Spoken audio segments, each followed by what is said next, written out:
पाकिस्तान में भारतीय नागरिक कुलभूषण जाधव को फांसी की सजा सुनाए जाने पर इंटरनेशनल कोर्ट ऑफ जस्टिस आज दोपहर 3:30 बजे अपना फैसला सुनाएगा। 15 मई को नीदरलैंड्स के हैग में 11 जजों के सामने भारत की दमदार दलीलों पर पाकिस्तान को भरोसा देना पड़ा था कि वो फैसले से पहले कुलभूषण को फांसी देने की जल्दी नहीं करेगा। भारत की ओर से वकील हरीश साल्वे ने पाकिस्तान पर कुलभूषण को काउंसलर मदद न देकर वियना संधि के उल्लंघन का आरोप लगाया था। भारत ने इस बारे में 16 बार अपील की थी। नेवी के पूर्व अफसर कुलभूषण जाधव को पाकिस्तान ने 3 मार्च 2016 को बलूचिस्तान से गिरफ्तार करने का दावा किया था। जासूसी के आरोप में कुलभूषण को पाकिस्तान की आर्मी कोर्ट ने फांसी की सजा सुनाई थी, जिसके खिलाफ भारत ने इंटरनेशनल कोर्ट में अपील की थी। देश के 125 करोड़ लोग नमक से लेकर कार खरीदने जैसी सर्विसेज के लिए कितना टैक्स भरेंगे? श्रीनगर के शेर कश्मीर इंटरनेशनल कॉन्फ्रेंस सेंटर में जीएसटी काउंसिल की बैठक में इस पर आखिरी मोहर लगाई जाएगी। बैठक में हिस्सा लेने के लिए जीएसटी काउंसिल के अध्यक्ष वित्त मंत्री अरुण जेटली श्रीनगर पहुंच चुके हैं। जेटली के अलावा काउंसिल में उनके मंत्रालय के अफसर और देश के अलग अलग राज्यों के 32 वित्त मंत्री शामिल होंगे। कश्मीर घाटी में हालिया हिंसक प्रदर्शनों के मद्देनजर इस बैठक के लिए कड़ी सुरक्षा व्यवस्था की गई है। पूरे देश में जीएसटी 1 जुलाई से लागू करने की तैयारी है। ट्रिपल तलाक पर सुप्रीम कोर्ट की सुनवाई के 5वें दिन केंद्र सरकार ने कहा कि ट्रिपल तलाक की परंपरा इस्लाम का मौलिक हिस्सा नहीं है और 3 तलाक को गैर कानूनी घोषित करने से मुस्लिम धर्म पर कोई असर नहीं होगा। जहाँ तक आस्था का सवाल है, उस पर कोई प्रश्न नहीं है। आस्था के ऊपर कोई बात नहीं है। सेक्युलर नेशन में ये होना चाहिए कि जो भी प्रैक्टिस है वो संविधान की रिक्वायरमेंट्स को मीट करे, फंडामेंटल राइट्स को मीट करे, समाज को जो है वो मीट करे। इससे पहले कोर्ट में AIMPLB के वकील और कांग्रेस नेता कपिल सिब्बल ने दलील दी कि ट्रिपल तलाक बैन करने के बाद से मुस्लिमों का रुख सख्त हो सकता है और इसे कानूनी चुनौती देने से खत्म हो रही परंपरा फिर से जिंदा हो सकती है। कल सुप्रीम कोर्ट ने AIMPLB से पूछा कि मुस्लिम महिलाओं को निकाहनामे में ही ट्रिपल तलाक से इनकार का विकल्प दिया जा सकता है। इस पर कपिल सिब्बल ने कहा कि अच्छा सुझाव है, लेकिन AIMPLB ने कहा कि उनकी संस्था की एडवाइजरी सभी काजियों के लिए मान्य नहीं है। 3 तलाक पर सुनवाई के दौरान मुख्य न्यायाधीश जस्टिस खेहर ने कहा कि कुरान में कहीं भी तलाक के बिदअत का उल्लेख नहीं है। हरियाणा के रेवाड़ी में स्कूली लड़कियों की भूख हड़ताल के मामले में जी न्यूज की खबर का असर हुआ है। राज्य सरकार ने स्कूल का दर्जा बढ़ा दिया। रेवाड़ी के डिप्टी कमिश्नर ने छात्राओं को स्कूल अपग्रेड करने की चिट्ठी सौंपी, जिसके बाद उन्होंने अनशन खत्म कर दिया।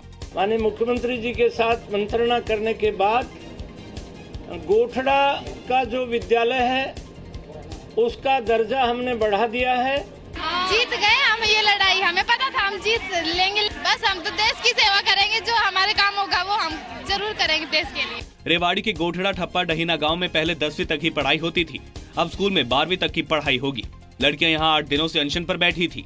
11वीं और 12वीं की पढ़ाई के लिए उन्हें गाँव से 3 किलोमीटर दूर जाना पड़ता था। छेड़खानी की घटनाओं से परेशान होकर लड़कियों ने स्कूल जाना छोड़ दिया था।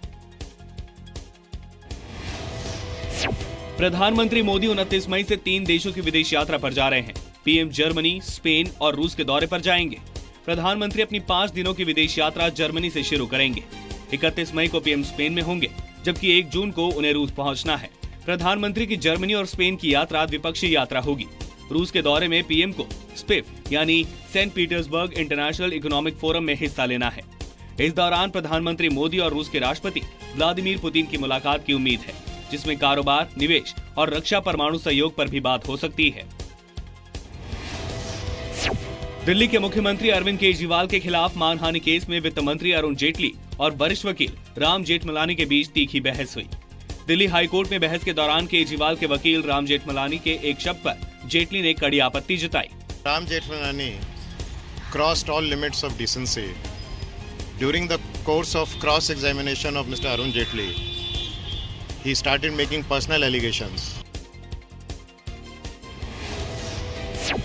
कानून व्यवस्था को लेकर विपक्ष के निशाने पर आई यूपी की योगी आदित्यनाथ सरकार ने एक बार फिर पुलिस विभाग में बड़ा फेरबदल किया है।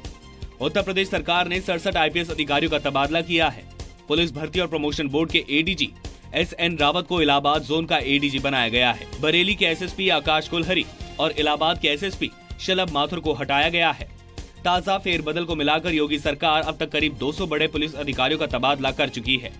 एक और फेरबदल के तहत यूपी के प्रमुख सचिव गृह देबाशीष पांडा को भी हटाया गया है। देबाशीष पांडा की जगह आलोक कुमार अब यूपी के नए प्रमुख सचिव गृह होंगे। न्यूक्लियर पावर पर केंद्र सरकार ने बड़ा फैसला लिया है।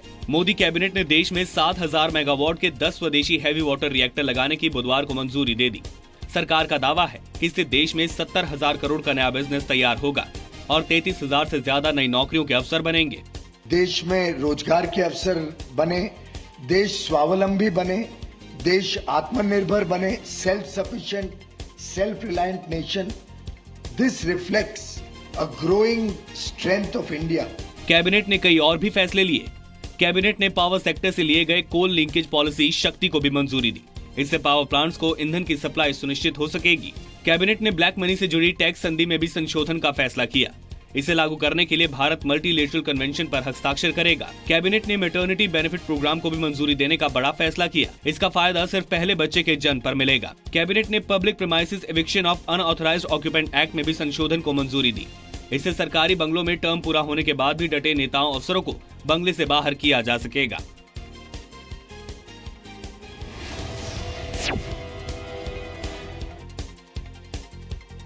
पीएम मोदी पर फतवा देने वाले नूर अल रहमान बरकती को कोलकाता के टीपू सुल्तान मस्जिद ट्रस्ट ने बुधवार को शाही इमाम के ओहदे से हटा दिया। मस्जिद बोर्ड ने कहा कि बरकती के फतवों ने पूरी मुसलमान कौम को शर्मिंदा किया है। बरकती ने 25 करोड़ मुसलमानों के लिए पाकिस्तान की मांग भी की थी। टीपू सुल्तान मस्जिद के जो इमाम थे